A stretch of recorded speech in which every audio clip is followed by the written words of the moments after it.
All right, so we're going to talk a little bit about our series of Daughters Ransom. It covers across all three of the worlds in our Tetch for Worlds universe, and so we're just going to go book by book, kind of what it's about, without spoilers, very vague. Don't worry.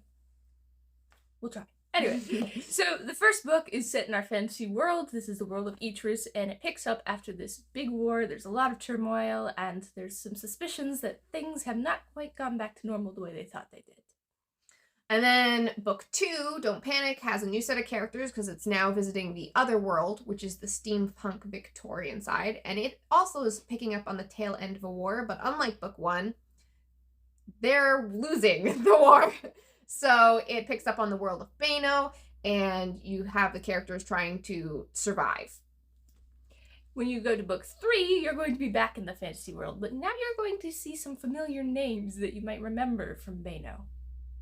And then book 4, you have your first official character world crossover. There's a character from the medieval fantasy world that comes into Bano, the world that is steampunk.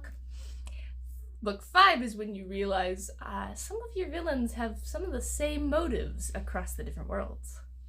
And then book 6, you have yet another character crossover and sort of the plot of the overarching series, and the main antagonist is shed in full light. Book 7, after everyone has traveled through what we call the fourth world, or the maze, is when you end up in the sci-fi world, Chryso.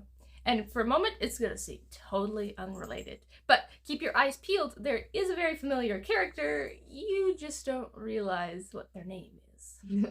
And then book 8 is everything. Just all the worlds. The antagonist is trying to do what antagonists do. And all three of the main characters from all three of the worlds, well, more than 3, but just all of the main characters are working together and trying to thwart the antagonist. Trying. Anyway, so what happens after A Daughter's Ransom?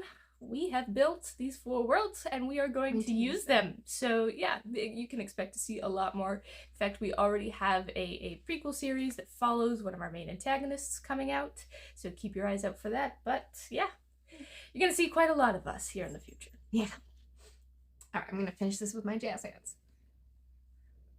It starts the video and it works great, but like I can't figure out how to stop the video. It'll work. It's easier than getting up. I don't want to. No, don't leave. No. No. It's not stopping.